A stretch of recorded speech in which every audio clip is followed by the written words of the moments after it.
In 2022, a pair of former ball players and a talented young broadcaster were tasked with creating a college football podcast. These men promptly escaped into the mountains of West Virginia and got to work. If you want top-level football analysis, off-topic stories, and locker room humor, you're in the right place. You are In the Gun.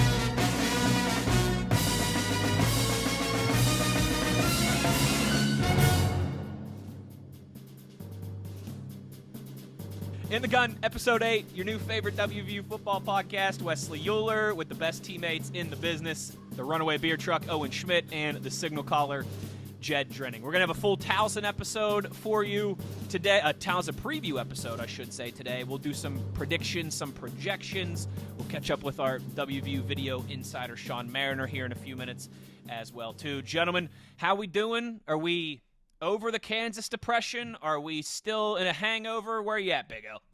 It's midweek, baby. We're over that.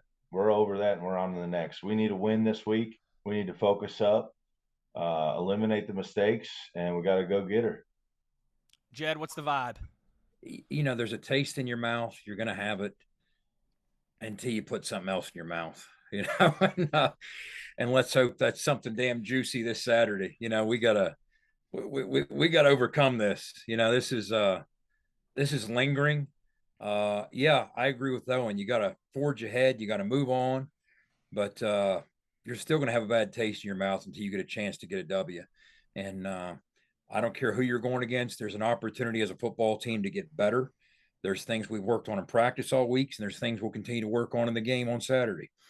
Can you show measurable improvement throughout the course of practice and then in live competition between the lines, no matter who it's against? It's time for the pistachio theory. Gentlemen, you familiar with this one? Pistachio theory. The pistachio theory. And this, you'll like this, Jed. This is another from Tunchilkin, longtime Steelers broadcaster. He used to always say that he had this thing called the pistachio theory, and he said everybody knows that taste when you crack open a pistachio and you get a rotten one, right? It's like that weird, dead, dry taste. He said the only way to get that taste out of your mouth is with another good pistachio. That's the pistachio theory. The only way to get the bad taste out of your mouth from a bad one is with a good one. I like it. We're gonna hopefully get that rolling. I like it. Against Towson. This episode brought to you in part by our friends at GoMart. We're gonna take our first break here on the other side. We'll talk a little Geno. Not only is he getting into the WVU Sports Hall of Fame this weekend, he had himself a heck of a Monday night in Seattle. We'll discuss that. We'll catch up with our buddy Big Daddy Mariner. We'll do that all on the other side. You're listening to ITG. Game day got you on the go? We get it. GoMart is here to keep you going all season long with stores throughout our home state. We're a proud West Virginia-owned company, and our friendly staff is committed to serving our communities. From fuel to freshly brewed coffee and snacks, a stop at GoMart to cover your game day needs is always a touchdown. Plus, GoMart Rewards members earn points with each purchase to redeem for discounts on gas and free items. So stop by, start saving, and stay on the go with GoMart. ITG here, getting you ready for the Towson game. Before we deep dive into everything there and do some previews for Saturday, how about some headlines here first? And gentlemen, you know, we've before we start these episodes, a lot of times we'll kick around some headlines. Do we talk about Scott Frost getting fired? All these different things across college football that we could discuss. Today, though, pretty easy one. How about our boy Geno Smith? I mean, you talk about a story of perseverance from New York to California to Seattle, waiting his turn, buying his time, finally gets the opportunity this preseason, wins the job over Drew Lock, goes out there on Monday night, outduels the guy that he used to back up in Russell Wilson. Man, just that was a lot of fun. And on the back, I will say this especially, on the back of, the first 2 weeks for the Mountaineers, losing to Pitt and, of course, to Kansas, I think that was much needed for Mountaineer Nation to have some feel good about one of our guys. Ooh, Yeah, absolutely. Gino, man, what a warrior.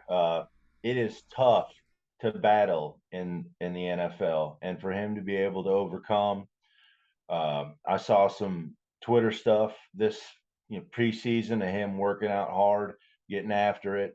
I love this comment after the game. He said yeah, the NFL wrote me off, right? But I didn't write back, yeah, right? yeah. And spoken like a true hero, man. I mean, he has really overcome everything that's been put in his path, and now he's set in Seattle and some of the best fans in the NFL, one of the best teams to play for, an electric atmosphere.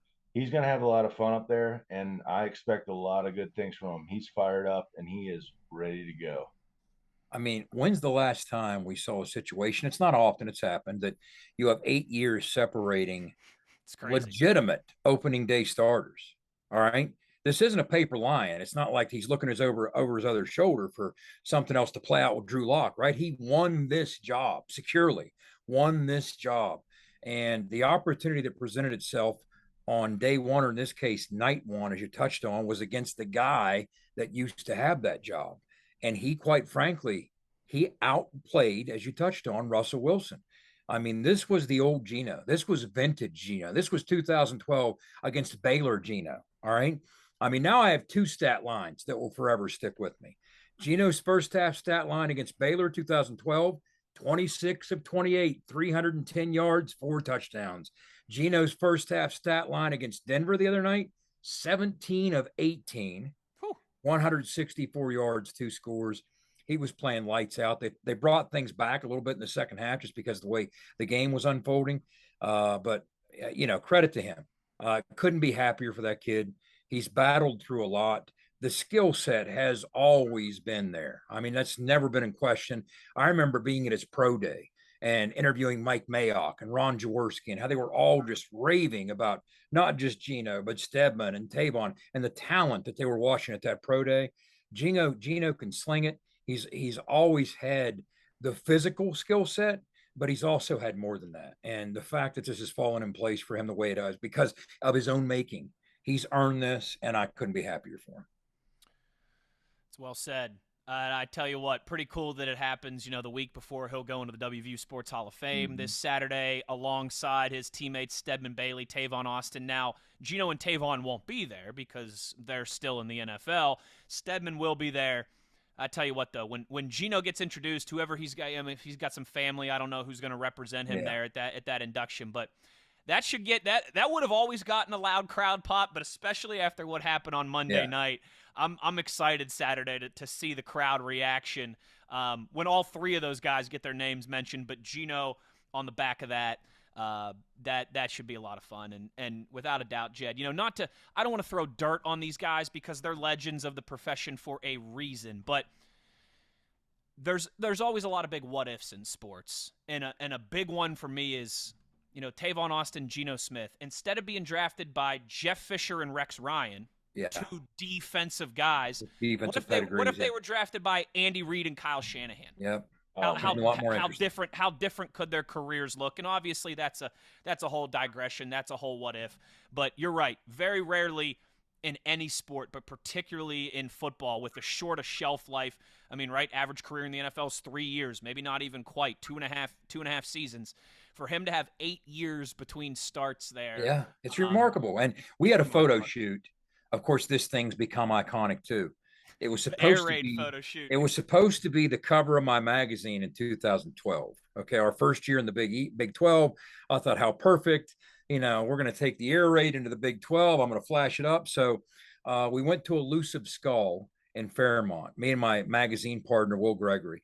And we got all these cool looking World War II vintage or era bomber jackets. We got the sunglasses. We had the props. So Elusive Skull hooks us up. We met Dale Sparks at the stadium. Okay. And it's Geno, Tavon, and Stedman. Oh, they got into it. All right. They're putting the jackets on and they're feeling all suave and smooth. I love it. Putting the aviator glasses on. So then we start shooting, and I'm getting all geeked and fired up, and I'm thinking about the imagery that I can have behind them on the cover and this and that. Well, then Dana gets a hold of it. And I'm like, for the life of me, I didn't think Dana would have cared. Well, he did. He didn't like it at all. Okay. It's kind of like, it reminds me of that episode of Friends where Chandler talked about getting freaked out when animal characters in cartoons wear clothes like Donald Duck. All right. Well, Dana doesn't like football players dressing up as things other than football players. And that's how I found this out the hard way. So it scrapped the whole thing. But of course, somehow, some way, I mean, I didn't exactly take it to the Pentagon and lock it away, these pictures. I have them somewhere. I was asked today, a matter of fact, hey, can you round up one of those pictures? And I said, you know what? Reach out to Dale Sparks. He can probably get it faster than me. Somebody got a hold of one, and they're the ones that put the air raid plane behind it and put all the imagery in it. I can't take credit for that, but I was responsible for the photo shoot. Awesome. Dale Sparks was responsible for the photo, but that's something that's going to play some role in whatever they're doing this weekend. Maybe not. I don't know. But it was a really cool moment with 3 really cool kids.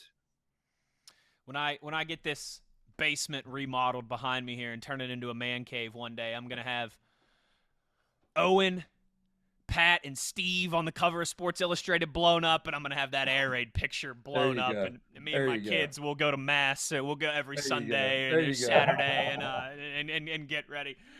Gentlemen, before we bring in our insider, Sean Mariner here, of course, we've got our weekly poll to update you on. Our Twitter poll brought to you by our friends at Toothman Ford. We all know cars cost less in Grafton. Among the problems that need fixed, here's the question. I'm reading the question here on the Twitter poll. Which of these issues that have plagued WVU during the 0-2 start needs turned around the fastest? The 3 options were turnovers, poor tackling, costly penalties, and then there was also an other where people could comment below. Costly penalties winning this with about 39% of the vote. Poor tackling, a close second there with 33% of the vote. 15% of you saying turnovers, and about 13% of people saying other. You know, if you read some of the comments here, the fake Brad Howe tweets us and says a combination of all these with the timing of the issues. Mountaineer Paul as well says it's the timing of all of these things, you know, the costly timing.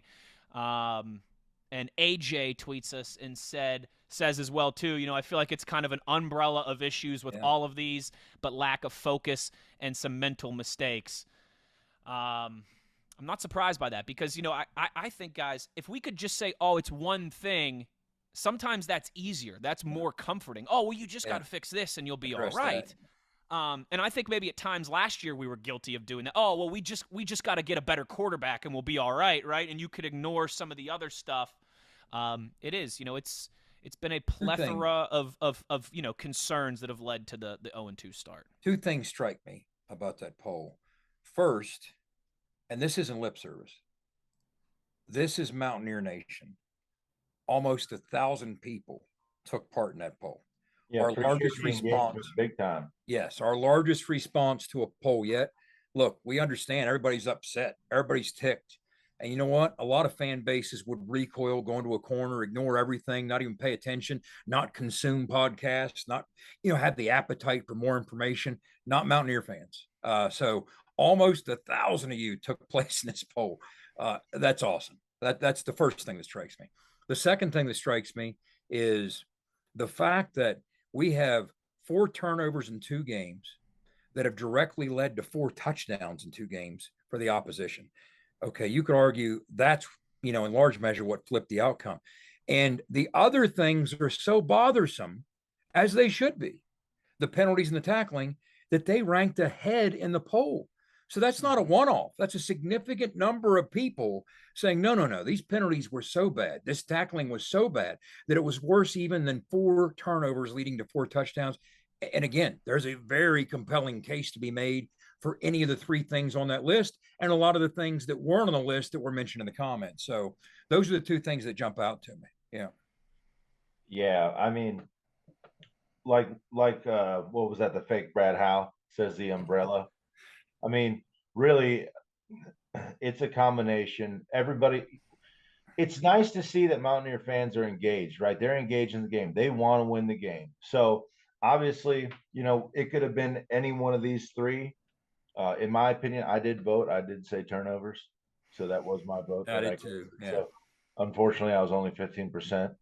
But you're not supposed to say it's a wish. You're not supposed to tell what your wish was. All right, go ahead. But the good thing about this is these are all correctable mistakes. very correctable, in my opinion, through obviously technique, through practice, right? Awareness, understanding where we are in the game, understanding big turnovers can't happen in these certain situations.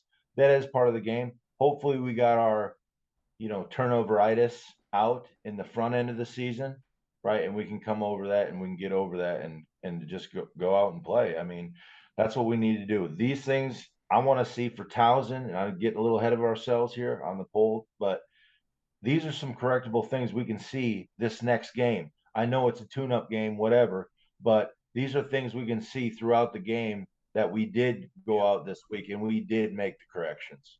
It's got to start somewhere, right, O? Yeah. I mean, and Starts in practice, Yep. and then it translates whoever you're playing between the lines. It has to translate, and then it translates to whoever you're playing after that. If it's going to work, it's going to work.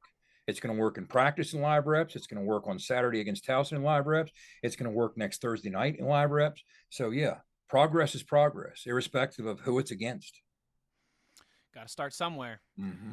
No doubt. Make sure you're following us on all the social media channels, Twitter, Facebook, Instagram, YouTube, at In the Gun Podcast. But if you want to get involved with our polls, those are always on Twitter, again, at In the Gun Podcast. Now we welcome our only guest, our day one of the show here, all right? No new friends on the In the Gun Podcast, just one friend, and it's our buddy, WVU Video Insider, Sean Mariner. What's up, cousin?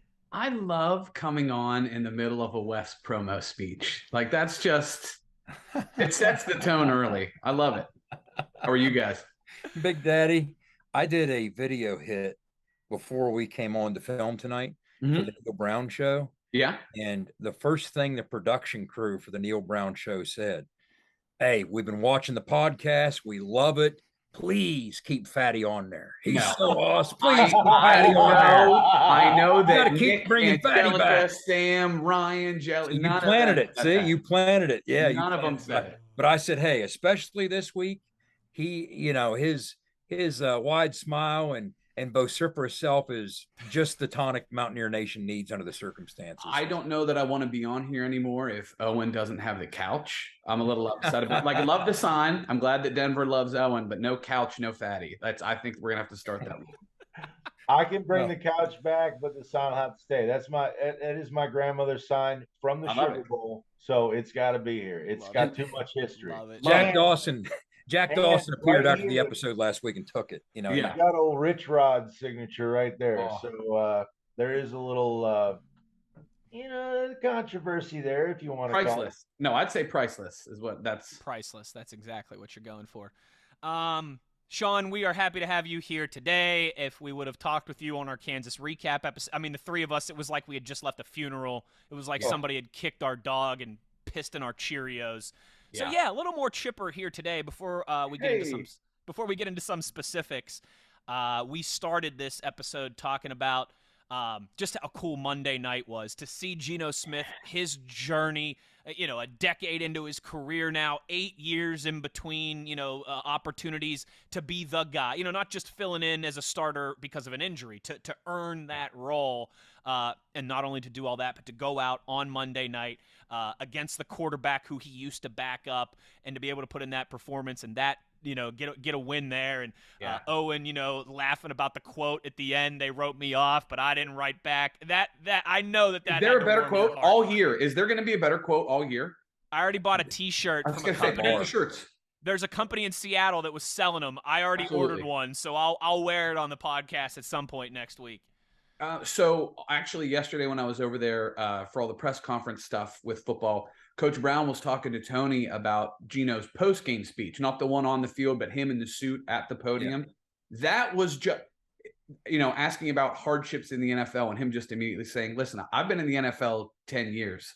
I haven't really faced any hardship. Like, I didn't start, but I'm still in the NFL playing. Like, for him to have that perspective too, like, is incredible. The guy just won a game against the former quarterback that he backed up, played lights out. The first touchdown, that scramble drill over the top was incredible. And for him to be that humble and to say that kind of stuff, it's absolutely incredible. And the chant coming off the field, man, shivers.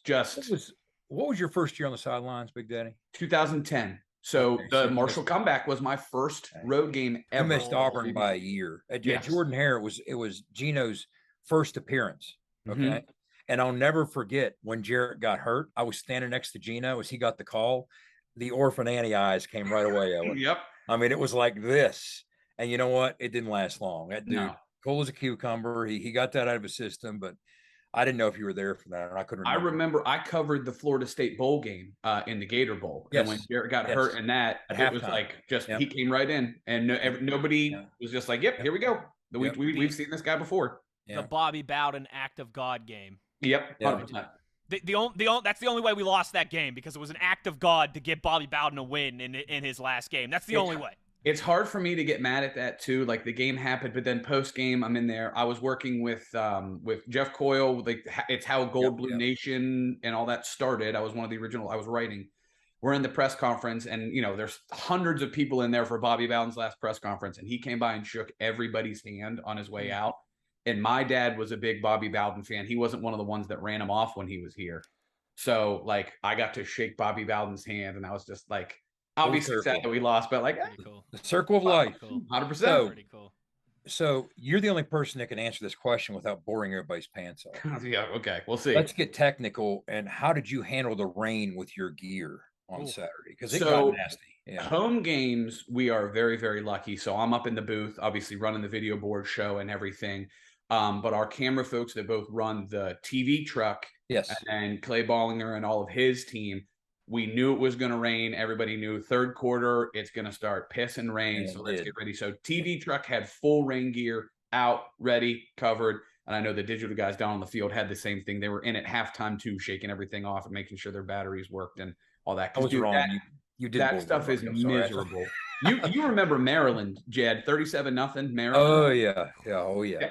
A rain game is one of the most miserable things in the universe on the sidelines. It was, Especially so when you lose. yes. So I couldn't. Oh, and that's the only game that I've ever stood on the sidelines for and thought, man, I'm glad I'm not playing. Yeah. That's the only game of my life I've ever watched on TV and said, man, I'm glad I'm not there. Yeah. Yeah.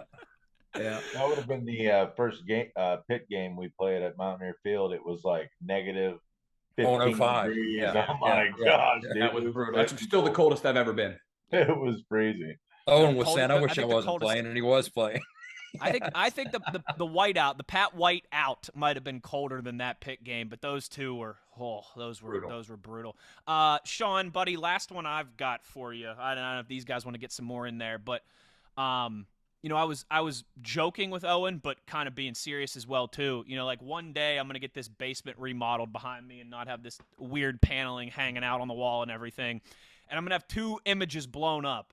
All right, one's going to be Owen, Steve, and Pat on the cover of Sports Illustrated. Obviously.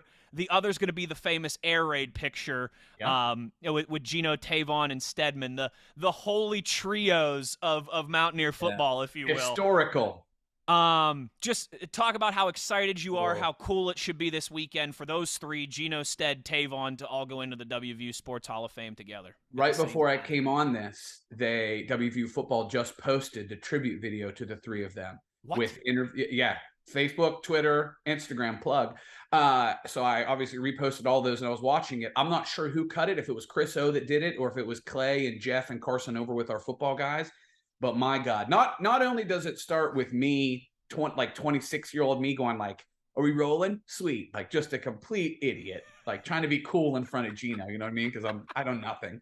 But then watching him and Stedman and Tavon, interviews that I got to be a part of, and then all the highlights, games that I got to be a part of, like it just unbelievable. Sucks that Gino and Tavon aren't there, right? But also good reason, because they're not just skipping out. I know Stedman is absolutely excited out of his mind to come. He's going to be just electric. I can't wait to see him. I can't wait to see the reaction he gets. I'm super pumped. So obviously we have the ceremony at 10, and then we recognize them on the field too, in game. So they're going to get to be on the field and wave. And do you know when that's going to be in game? End of the first quarter. We're going to. I'm going to have my 11-month-old daughter with me for the first time at a game. So, could be. Well, there just also could be like runs to the bathroom and things. Yes. So I got to make sure end of the first quarter, me and Olivia are there watching. There you go. I can't wait. And then also, not Gino and Tavon and Stedman related, but obviously they're going to get a huge pop. We're doing something for Hugs, second quarter, first time out too. I think he's going to be on the field waving, and that place is going to be just Love it. So let me ask you something, Sean. The last time I recall the three of them being together as players before all hell broke loose after they finished, and even before the bowl game, it was December of 2012, and we sat the three of them down for an interview in the facilities building. Is that what you're talking about? Because I remember I did the interview. So we did multiples. So that was a special for the end of the season that we called Record Breakers, if you remember, because they broke every record that's been here pretty much. And it's one of the only times I ever had to adjust Jed Drenning. He sat front row, right? Gets in his chair and he's sitting here and we have the camera on him. And all of a sudden he just starts holding something near his chest. He had gotten his magazine that he had just had published and made sure he rolled it ever so gently so that the title of the magazine was sticking out the entire time during the product placement. I was like, Jed, buddy, I just need you to lower it just a little. The only thing, if I was to bring that up to my wife, okay, that night, she has no idea who I was interviewing, what I was doing. All she knows is we got a speeding ticket on the way to Morgantown. Stop it. That's all she remembers. In Friendsville, Maryland. That's all she remembers. Oh, the night we got that ticket. That's what. Yeah. Well, the other interviews were, we do the features during the year. Oh, and you did a million of them, the wearing the jerseys, behind Life of Mountaineer, all that stuff. So we obviously did one on Gino, Stedman, and Tavon pretty much every year. So whoever edited that video, I'd love to find out who it was, went through to all the interviews that we still have on the server and picked little sound bites out from all the interviews that we've done. It was incredible. Wow. That's awesome. That record breaker interview, Jed, that thing is one of my favorites of all time. Like, just to have the three of them there. And in the moment, you obviously know they're breaking records, but then to see what they went on to do, just like, my God, how did we get to be a part of that? Oh, it's amazing. I mean, just if you wanted to synthesize it down to one afternoon. Yeah. I mean, what's more representative of their dominance than the Baylor game, right? I mean, that's so symbolic of their greatness. That one game. Well, I would argue maybe the Orange Bowl, the Orange Bowl, fair, but fair. I'll tell you what, I'll entertain the argument, but it's tough to beat jumping onto the scene in the Big 12 in your first conference game and dropping a 70 spot there. The Orange Bowl, but the 656 yards, it was a touchdown. It was a statistical just stew with everything in it. But the Orange Bowl, great point. Yeah. We've got two new creative guys over at football, right? Two new guys, both fresh out of college. One went to Georgia, one went to Utah. So they come here without much knowledge about WVU. Fine, great. They do great work. So as we go through the year and they're putting different videos together, they'll ask me for stuff. And when COVID hit, right, I was going into the office. We had nothing to do because there were no live events. So all I did was went through and I archived every historical play of relevance. Like, that's how we have Owen's hurdle at Rutgers, drop of a hat. All of his runs against Maryland, drop of a hat. Every touchdown Tavon had, I put together with play-by-play calls, all that stuff. So I've got a working knowledge of some of the plays that they have, right? And so I'm trying to tell the guys, hey, if you're going to do this video, you might want to use this one. Lost in the majesty of the Baylor game, because Tavon and Stedman and Gino were so incredible. The one play that always sticks out to me that we never talk about, that J.D. Woods one-hand catch. Oh, yes, yes. Oh, yeah. Yes. Lost because there were 8 touchdowns that day, and that wasn't a touchdown grab. It was. But if he doesn't catch that, Baylor gets another chance to come 100%. Back, and it would have probably been 70-70, and we would have gone to overtime. In a normal week, J.D. Woods might have been Big 12 offensive player with the numbers he posted that day. But he was like the 5th most productive player in that game. Yeah. Between Terrence Williams for Baylor, and then you got Nick Florence, their quarterback, and then of course the 3 for us. It was just everywhere. I mean, nobody could stop anybody. I mean, it was an absolute defensive nightmare. Yeah. That's what the last play before half when they scored, it was just like, this is it, huh? This is the day. Yeah. Here we go. That was the day, without a doubt. Noon kickoff. I think it was about 6 o'clock before that game ended because of all the touchdowns. The game day bus was there. I had to help Montoro and Forgale escort Gino and Stedman and Tavon outside of the facility onto the bus so they could do their interviews and then back. It was insane. That's awesome. I love it. As if I couldn't get any more jacked up for Saturday. Now I'm So you made us feel a little better. That was your job. I'm here to help. We brought you on it. Thanks for the therapy. It was very important. Thank you. I'm 31 years old now. I'm typically, like, I've still got all the jerseys and everything, but I really now just wear like polos or t-shirts to most of the games that I go to. But I'm wearing that 3 jersey on Saturday, baby. I might even bring a sign that says Stedman should have won the Bolitnikoff in 2012. He should have. Come on, and don't hold be it starting up. Marquise Lee. Poor Marquise Lee. 25 touchdown. That just hashtag justice for Stedman 2012. Yes, that's what my sign's gonna say. Sean, buddy, we appreciate your time as always. Gentlemen. Thanks for making us laugh and putting a smile on our faces, and we'll talk to you soon. You got to see you gentlemen soon. Thank you, sir. boys. There he is, Big Daddy Mariner, our insider. When we come back on the other side, we'll do some predictions, some projections for this week in college football around the conference, around the top 25, and as it relates to some of our weekly predictions with signal callers and beer trucks and defenses. Wes Uhler, Jed Drenning, Owen Schmitt. It's ITG. I'm talking with J.R. Toothman of Toothman Ford. J.R., everybody knows a lot of pro athletes buy from you. What's the secret? Just like Will Greer, future Hall of Famer Frank Gore, James Washington, and many more pros, these guys have financial advisors that are always looking out for them to save time and money, and that's why they always shop at Toothman Ford. And what if you're like us regular folks that don't have people giving us advice?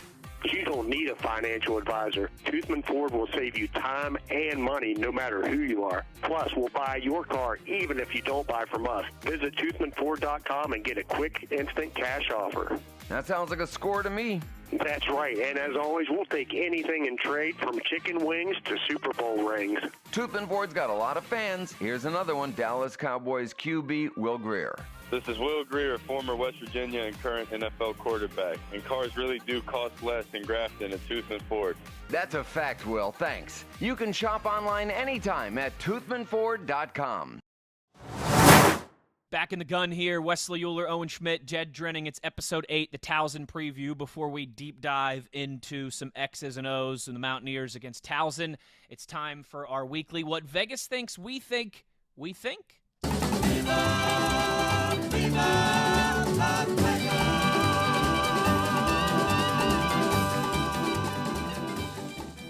Segment where we'll look around some matchups across the Big 12, the top 25, give some thoughts here, some potential projections, and we'll also give you some of our own predictions for some Big 12 individual statistics. Gentlemen, we'll start here in the top 25. A little bit lighter of a slate this week, but still some good games here.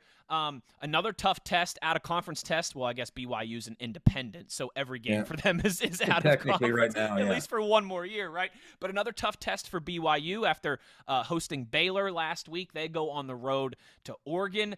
That's going to be fun to watch there, Jed. That's two offenses that can score some points, certainly. Yeah, Alton Stadium's never fun, right? Kalani Sitake has done an incredible job at BYU. I'm surprised, quite frankly, his name isn't mentioned in more jobs, to be honest with you. But interesting matchup. It says a lot about what the pollsters obviously think of Georgia, that Oregon's still ranked, okay? So this is, believe it or not, a matchup between two ranked teams, and it should be pretty interesting with the Cougars heading to Eugene. And Owen, you've got two programs, two blue blood programs in Miami traveling to Texas A&M. Two coaches that are looking for a win to hang their hat on. You know, Mario Cristobal, it's his first year there at the U. This would be a nice SEC road win for them in a tough environment. And then obviously for A&M, you know, you just had Appalachian State come to your stadium and kick your butt last week. They're going to be looking to, you know, pistachio theory that one and get a better taste in their mouths. I'm looking forward to this one as well too. You know, I'll be down in Morgantown Saturday. Get home, get the baby down, and then a little nightcap with the U versus the Aggies. Yeah, absolutely. A&M's definitely going to have to get that taste out of their mouth, like you said, with the pistachio theory. But Miami's looking tough. But they are on the road this week, going into a hostile environment. We'll see how they can combat the crowd noise from not being at home and see if they can pull this one out. It'll be interesting. I'll be interested to see what the atmosphere is because Kyle Field's always one of the craziest environments in college football, but coming off a loss like they did last week, does that jade the fan base at all, or do they go the other way and they're rabid and they're fired up and we got to have this one? I'll be excited to watch that one on Saturday night. Some big games in the Big 12 as well too. Project. Oh, project. Yeah, we got to jump to our projection. All right. Yes, here, Mr. Jed Drenning. Thank you for saving me there. What do we got for projections for those two top 25 clashes? Okay, based on point spread, Oregon's giving 3.5. The over/under is high 50s, 59.5. We projected a football type score of Oregon winning 31-28. Miami at A&M.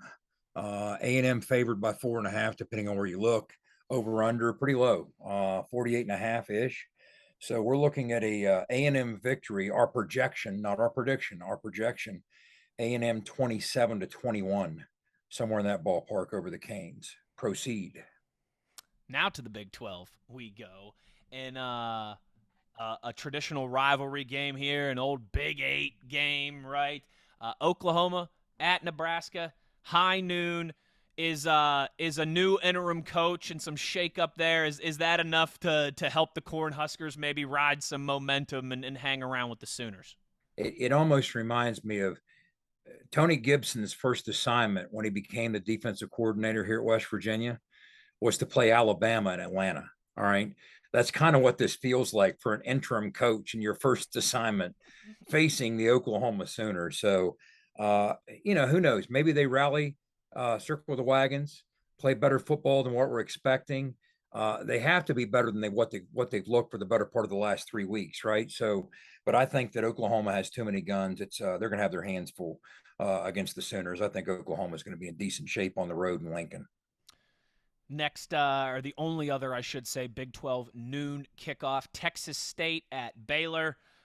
Baylor with kind of another cupcake, if you will, smashed in between BYU or on either side of BYU, Albany, and then they go to Provo. Obviously, now they've got Texas State at home. Got to think that one will be pretty quick work for the Bears there. Towson at West Virginia. That's at 1:00, and I believe, right, Jed? No line on this game. That's correct? Right. And when you face an FCS team, there's typically, at least to my knowledge, I'm sure you can find one somewhere, but not where we look. So if there's an FCS opponent, there's not going to be a line attached, so we won't have a projection for those games. You're correct. Then Owen, Ohio, not the Buckeyes, the Bobcats, Ohio at Iowa State. This is an intriguing one to me. Iowa State is clearly the better team, but they're coming off an emotional win in Iowa, a place where they don't win very often. And Ohio's a team, they just went on the road to Penn State last week and took one on the chin. So they're used to these big environments. They just got done with a Power 5 opponent. Maybe they'll be able to respond a little bit here. That's one that, if it's the third quarter and it's still a one-possession game, that wouldn't surprise me. Yeah, if they play them tough, it'll be a close game. But I think Iowa State's going to take care of business. Just from seeing what I've seen on film here lately, they're going to come in. Their coach is going to tell them, "Hey, look, this is a game we need to take serious." And I think they're going to end up winning big here. Tulane at Kansas State there, Jed. K-State, speaking rolling. of teams, they're putting some good film on tape so far early on in the season. Yeah, they are. I'll tell you what, when you beat the daylights out of an SEC opponent the way they did last week against Missouri, that's going to get some attention. We knew what we had in Deuce Vaughn, but the Adrian Martinez experiment, so far so good, right? So as long as he doesn't keep putting a football in harm's way the way he did as a Cornhusker, I think good things can happen for this football team. They're well-rounded. They're solid in all three phases. And there's no reason to think that they won't take care of business against Tulane Saturday as well. So let's take a look at our projections here for these the first half of these Big 12 games. What do you got for us, Signal Caller? All right, our first projection, we have Oklahoma, Nebraska, a 38-27 Nebraska loss. So the Sooners 38-27 in Lincoln. When you go to Baylor, Texas State, Baylor winning easily. They're heavily favored. 42-10 is our projection, a Baylor win. Iowa State, as Owen touched on, our projection has them not struggling too much at all. 34-14, somewhere in that ballpark, that type of game. And then finally, K-State, maybe a little closer than some might expect. The line's 15. But K-State, as our projection, is 31-17, the Wildcats over Tulane. Another one that I'll be excited to watch, Kansas at Houston. Two teams that obviously, WVU is familiar with Kansas, just having played them last week. Houston with head coach Dana Holgorsen. Houston's played 2 overtime games so far. Kansas just played one against the Mountaineers. That, to me, Owen, maybe other than the Miami Texas A&M game, I think that's the other one that I'm most intrigued to watch this weekend. I want to see Houston's had 2 crazy games already. What are they all about? Kansas, man, if they can go to Houston and win another game on the road against another solid opponent, I think we'll start thinking those guys are for real. Yeah, I think if Kansas goes in there and struts their stuff and does what they've done, it's going to not take the taste out of everybody's mouth, but there's going to be some validation there that people are looking for and wanting to see, and that's going to also validate what he's done with the program. Yeah, without a doubt. On to the night games for the Big 12 here. Arkansas Pine Bluff at Oklahoma State. That's another one that you're not going to find many lines and projections on that one. So I'll come to you here, Jed. Texas Tech at NC State. This is an intriguing one as well, too. I mean, Texas Tech, they've had a couple tough games here to start the season. NC State, one of those, I guess you could maybe call them ACC favorites. A lot of people other than Clemson, they were kind of the popular preseason pick there in the ACC. That one in Raleigh, 7 p.m. Yeah, we've seen all these crazy upsets play out in college football, whether it's Marshall going to Notre Dame and winning, Appy State going to College Station and winning. Well, that almost happened NC State in the opener. I mean, they barely survived that trip to East Carolina, right? Needed so they did hold on. Yeah. But I had a sports writer from Texas Tech, a guy's been in the media there for a while. He called me last week leading up to the game with Houston because he wanted to talk about Dana. And looking ahead, he was wanting to talk about this NC State game because he said, let me tell you something. He said, the defensive coordinator at North Carolina State, Tony Gibson, he is Texas Tech nightmare fuel. All right. I mean, down here in Lubbock, we fear that guy. All right. Pat Mahomes couldn't beat him, and he started going on with these Gibby stories. But it's going to be an intriguing matchup. When you look what Zach Kitley's doing offensively with Texas Tech, what Tony likes to do with the versatility, that odd front, moving people around, giving different looks. He's battle tested, long in the tooth, 10 starters back on that defense. This is just the kind of challenge that I think they're going to savor. It's an intriguing X's and O's matchup, and I think it's going to be fun for a football nut to watch this type of game. And finally, Big O, you've got University of Texas San Antonio traveling to Austin to take on the Longhorns. 8 o'clock nighttime game. Any concern for Texas that there's, they went toe-to-toe with Alabama for 60 minutes and they come up just short, and, Quinn Ewers is going to be out for a few weeks here. Any concern for a letdown for Texas, or you think they take care of business pretty handily? Man, they're going to take care of business. It's going to be an electric atmosphere. Coming off that loss to a huge opponent there, I think the Texas fan base is definitely going to give them the confidence, right, to build back. And I don't think they're going to have any issue with USTA this weekend. I've always said in my entire life as a sports fan, there was only one time I felt a moral victory in a loss, and that was 2014 when WVU opened the season and did a good job going toe-to-toe with Alabama and lost that game. Maybe some of that for Texas as well, too. Maybe the fan base is galvanized by that in a way, and, we might have something this year. Last projections here, Mr. Drenning, for these afternoon and evening Big 12 games. Yeah, let's start with that Houston-Kansas game. When you look at the line, Houston's favored by 10. The over-under is in the low 60s, around 62.5. So if you project that out, I mean, I took kind of the high end of this as far as the scoring goes, but it's going to be in the ballpark there. A projection would be 38-28, somewhere around there, Houston. Maybe not quite that much scoring, but it's going to be intriguing to see how Kansas handles something that they're not accustomed to at all, and that's success. That's prosperity. That's the next step, right? So how do they handle prosperity?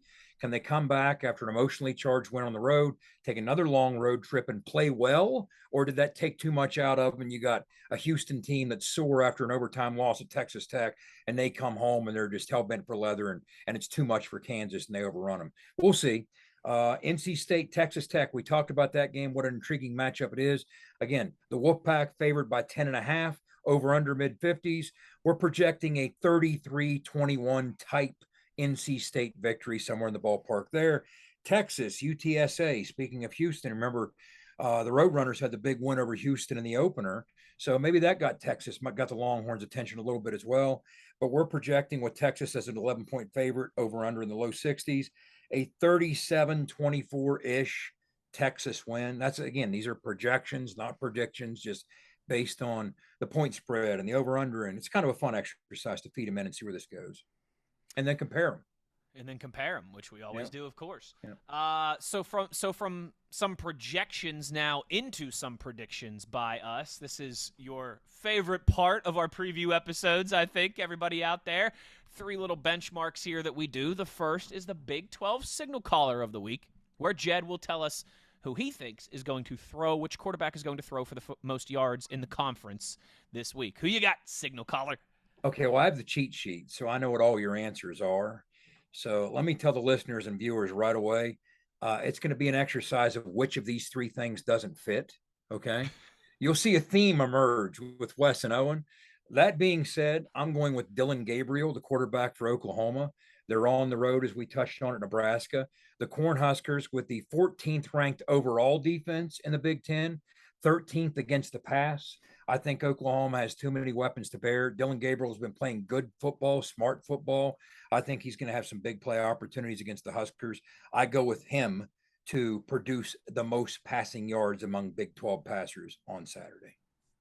Your Big 12 runaway beer truck of the week is where Owen predicts which running back in the conference will go for the most rushing yards. Owen, Jed's making it seem like we're Eskimo bros on this one. All right, Okay. where are you going? Okay, I'm a little biased, right? But I want to see my boy have a big game, right? It is a tune-up game. But I'm thinking CJ Donaldson. He's 8.6 yards a carry right now, 5 TDs. I think they're going to get the run game going this weekend, and he's going to have one heck of a day. I love it. So we are simpatico, Big O, because it's my duty to give you the Big 12 defense of the week, which defensive unit in the conference will give up the fewest amount of points. And yes, I'm going with our West Virginia University Mountaineers. Towson's going to get a field goal, and that's going to be it. It's going to be 3 points for Towson on Sunday. So I will go WVU. So they edged Arkansas Pine Bluff out. They edged Arkansas Pine Bluff out because I am nothing if not a homer. Wait, what happened? You play an Art Briles schedule, by the way. I just want you to know that. But no doubt about that. Yeah. Hey, listen, the low-hanging fruit, it's low-hanging for a reason. It's still ripe. It's still delicious. Oh, and he's sitting there clubbing those baby seals. He's clubbing them. Yes. Like shooting fish in a barrel, son. I was just going to say, Owen and I are shooting fish in a barrel this week. I love it. We're going to take a break here. When we get back on the other side, we will deep dive into some Towson preview. We'll go over who's got the edge in the air, on the ground, special teams, intangibles, all those things when we return on the other side. You are in the gun. Game day got you on the go? We get it. GoMart is here to keep you going all season long with stores throughout our home state. We're a proud West Virginia-owned company, and our friendly staff is committed to serving our communities. From fuel to freshly brewed coffee and snacks, a stop at GoMart to cover your game day needs is always a touchdown. Plus, GoMart Rewards members earn points with each purchase to redeem for discounts on gas and free items. So stop by, start saving, and stay on the go with GoMart. Back in the gun here, time for a little Towson preview. Who's got the edge? Edge in the air, edge on the ground, special teams, intangibles. Let's get into all of it. Jed, I'll start with you here. Edge in the air. Which team has the advantage? Remember, this factors in both sides. Receivers, pass pro, pass rush, defensive backs. This is about the Mountaineers taking care of it. It's about the Mountaineers. Right? Yeah, I don't want to insult Towson, but I also don't think we need to insult our listeners at the same time. It's just an opportunity to say, look, if we execute and take care of business, I mean, we're not gonna show you a graphic here like we normally do later in the segment. We're just going to say, hey, look, this is about the execution of the Mountaineers. If we execute on Saturday, and I don't mean in the John McKay sense, okay? If we execute on Saturday as we should, okay, this is going to be what you think it should, okay? JT has an opportunity to develop further nuance with the wideouts. The wideouts have an opportunity to further refine their craft from the route tree standpoint. I mean, you heard it the other day from Bryce. He's like, look, I wish I'd have pushed a little harder vertical on that ball that was picked in the fourth quarter. Yeah, JT should have thrown it low and away, but you push a little further vertical, that corner might be. Well, this is an opportunity to do that. Don't take anything for granted, any of the wideouts. For all the things they got going well, let's take up another step. But this is also an opportunity to shed some light, let the fans maybe know something they might not know about Towson. When you're looking at their quarterback, is they got a quarterback who's very battle tested. He's been around. He's been at multiple schools. Kid's name's Tyrell Pegram. He was at Maryland for a number of years. The thing that I remember most about him, maybe the only thing that I remember when Maryland upset Texas in those consecutive years. Well, he played a key role. What was it, 18, 17, and 18? They upset Texas, once at DKR, once neutral site. He played a key role in that game in 2018. So he played a pretty big role in that Maryland upset of Texas then. But he transferred out of Maryland to Western Kentucky, transferred to Ole Miss. He lands here at Towson. So he's not going to flinch. I mean, he's the guy that's leading the offense, and he's not a guy that's going to flinch. But we're going to get into the fact that when you look at their roster at large, it's populated by a lot of new faces and a lot of transfers. No surprise. I mean, that's not just the nature of the modern game, but that's Coach Rob Ambrose making the most of the situation and the opportunities presented to him, right?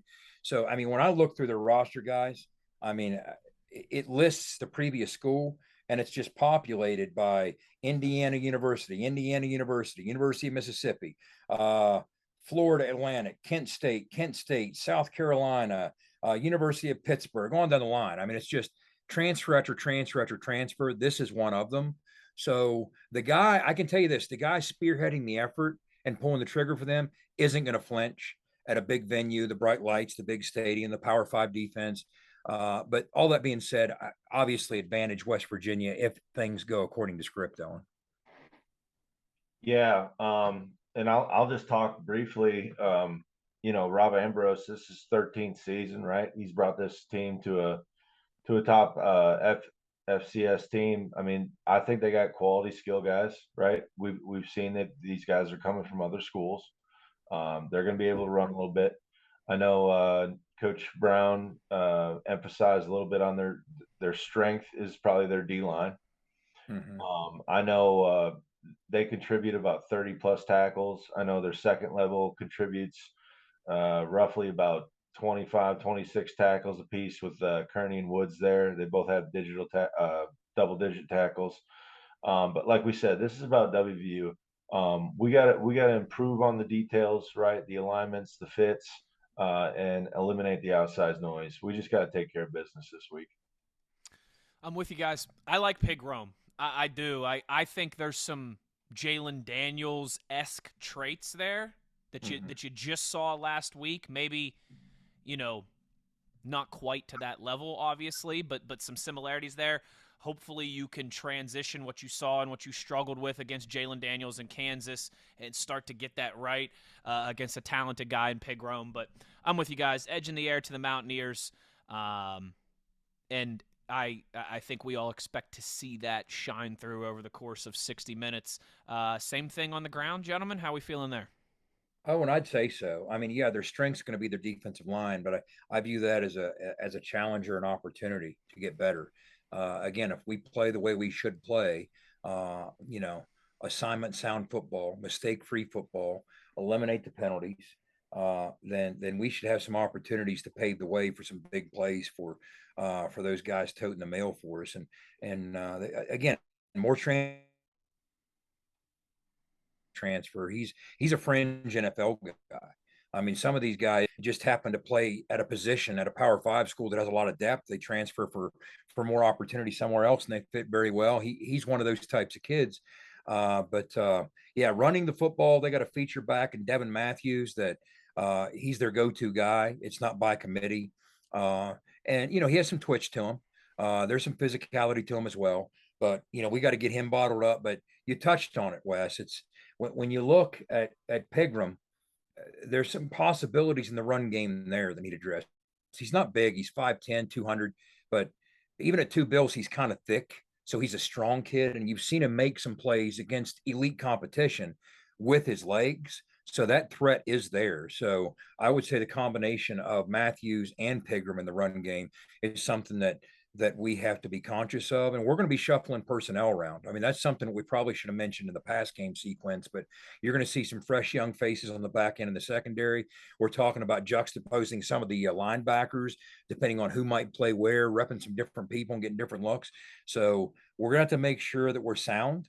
We're alignment oriented and alignment sound. I mean, they watched the Kansas tape last week too. So what they're going to try and do is come in and attack some of the shortcomings that were laid bare in that tape. And just like you talked about, maybe Pigram's skill set plays or caters close enough or well enough to what we saw at Jalen Daniels. Maybe they'll try and emulate some of those packages. But I do think that on the ground, the West Virginia O-line, battle tested as it is, this is exactly the kind of get right game that those guys need. Because if you're cranking it out on the ground and you're creating a three-headed monster behind you with all three of those guys toting it, then that sets up some big play opportunities for JT and those guys. And that's kind of what I'm looking at. Yeah, like I said, I think good test for the O-line, right? This, that is the strength of their team. We just need to take care of business up front. On the flip side, for our D-line, let's lick our wounds a little bit. Let's get after the quarterback, right? Let's make some plays. Let's keep those guys off our second level and, have Koba and those guys just have a field day teeing off this week. Mm-hmm. Yeah, I'm looking for Bartlett and Koba to both have big weeks. I'm with you guys as well too. Towson, obviously they're 2-0, so they've done a lot well to the start of their season. They're giving up 150 yards rushing per game though, and if they're giving up those kind of numbers to some of their competition, I think with our offensive line, with Donaldson, with Mathis, we should be able to control the clock, control possession. And cut our teeth there, I think. Not easily, but certainly over the course of 60 minutes. Finally, special teams, intangibles. I mean, intangibles, I don't know. Penalties, I don't know. But this feels like another one where WVU should have the clear-cut advantage. To me, special teams is what jumps out. I think that's, with the obvious exception of the muck punt, maybe. That's kind of been an asset of ours through 2 games. We like what it's done for us from a field position standpoint. The coverage units, you've heard Neil talk about it. They're longer and more athletic, and you're seeing the results of that play out. Grotehouse has been a great addition. Don't be kicking the ball out of bounds. You played too much football to let that happen. So again, when we talk about eliminating mistakes, that's stacking the wrong kind of pennies, right, Owen? So let's eliminate those things as well. That impacts your field position. From a punting standpoint, Ollie Straw, keep bringing it on. He's dropping dimes. He's doing things we want him to do. He's coming along. But this is also when you face an FCS team, you're going to have a scholarship advantage over the FCS team. We have more scholarship kids than they have, so that should most directly impact the kids that are populating your transition units, your coverage units. Those are the kind of kids. So I wouldn't be surprised if they're going to have a handful of walk-ons on each unit, that type of thing. That's typically what plays out. So all those things being said, we talked about the potential advantage of getting into it with Kansas's lack of depth last week, but we just weren't able to get to that weakness. I think, or I hope with Towson that maybe that's different and we can get to it. And it wouldn't be a bad week to even bust a kick or two. Right. I mean, it'd be nice to have that. That'd be a fresh change. Yeah, Jed, like you alluded to, I think we're going to do fine. I know Coach Brown also said kickoff return. He'd like to see some more reps there. Just being able to fit up on some blocks, get some reps. Hopefully, if things do go right, we're scoring a lot. We are getting those reps in the game. So we'll see how it all plays out. And like I said, advantage WVU. Let's go get it done, boys. One more break to get to here. We come back on the other side. We'll do a little tail of the tape. We'll give you some numbers as we put a final bow on this Towson preview. You are in the gun. I'm talking with J.R. Toothman of Toothman Ford. J.R., everybody knows a lot of pro athletes buy from you. What's the secret? Just like Will Greer, future Hall of Famer Frank Gore, James Washington, and many more pros, these guys have financial advisors that are always looking out for them to save time and money, and that's why they always shop at Toothman Ford. And what if you're like us regular folks that don't have people giving us advice? You don't need a financial advisor. Toothman Ford will save you time and money no matter who you are. Plus, we'll buy your car even if you don't buy from us. Visit toothmanford.com and get a quick, instant cash offer. That sounds like a score to me. That's right. And as always, we'll take anything in trade from chicken wings to Super Bowl rings. Toothman Ford's got a lot of fans. Here's another one, Dallas Cowboys QB Will Greer. This is Will Greer, former West Virginia and current NFL quarterback. And cars really do cost less in Grafton at Toothman Ford. That's a fact, Will. Thanks. You can shop online anytime at toothmanford.com. Final segment here in the gun. One more to go. It's time for a little tale of the tape. Mountaineers and Towson here. Tale of the tape brought to you by our friends at highstreetprints.com. Yes, we're going to have that gear, that merch for you here soon. Shirts, hats, everything in between. Make sure for all your printing needs, you are checking out our friends at highstreetprints.com. Tale of the tape. We'll start with WVU offense against the Towson defense. What sticks out to you, signal caller? Again, let's not read too much into this for a couple of reasons. 2 games in, but that being said, West Virginia is one of the few teams in the league that 2 games in, has 2 games against Power 5 competition. So these numbers start to take on some meaning when you get when you get multiple Power 5 opponents. I'd say this, just from an overall production standpoint on third down, we talked about this coming in the offseason. We were hoping to see improvement under Graham Harrell because that was one of his strengths at USC. That was one of his strengths at North Texas.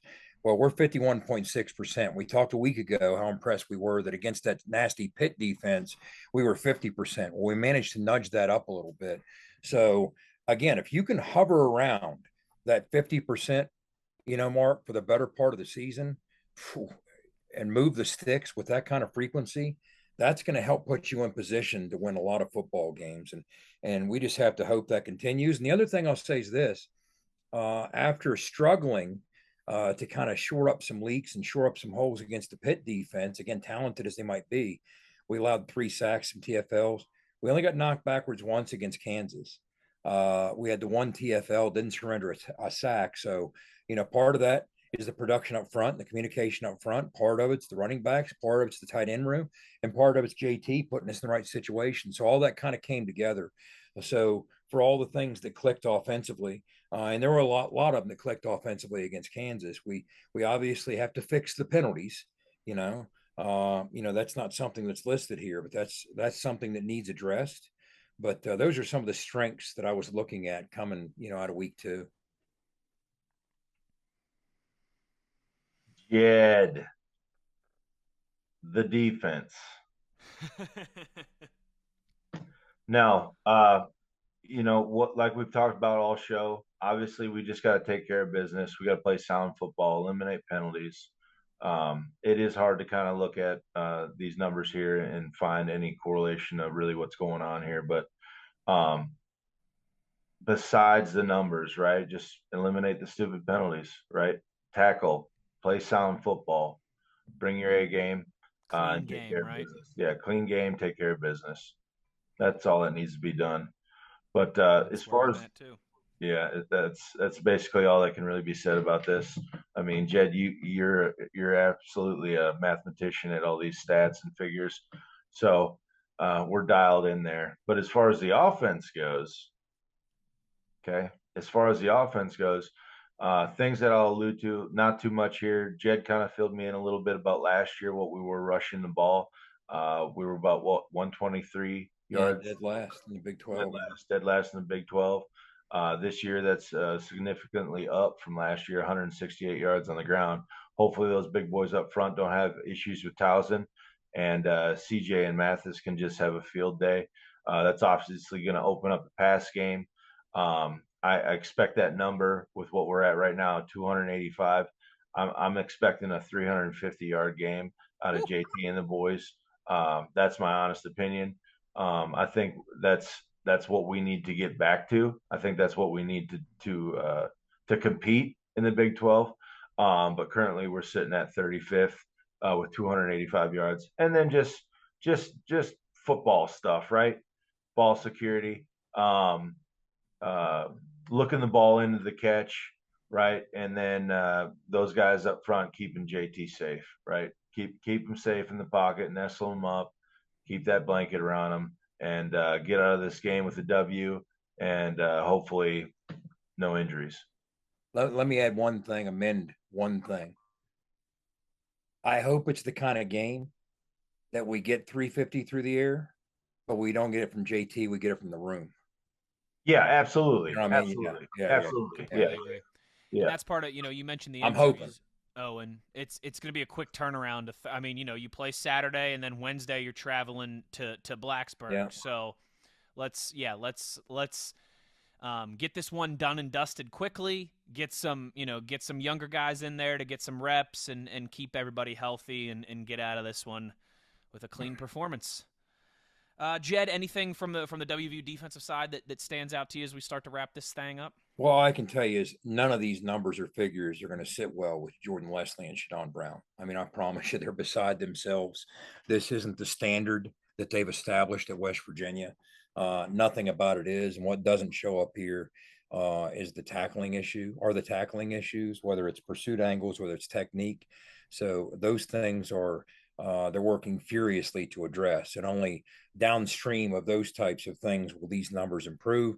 The number that would jump out through 2 games, we've allowed the opposition to convert 59% on third down. It was a masterful game plan by Kansas. Pitt did a great job on third down, moving the chains too. That puts us at 128th through 2 games. Now, the beauty of it this early in the year, you're one solid performance away from jumping from 128 to 40. That's right. Just because the sample size is so small. So if you want to have the type of game that we all want to have against this type of opponent, okay, jump out to an early lead, put them away, give them reasons to doubt, okay, play a lot of faces, like get a lot of reps with the youth, get right in a lot of places. That's only going to happen if our defense is getting them off the field, okay?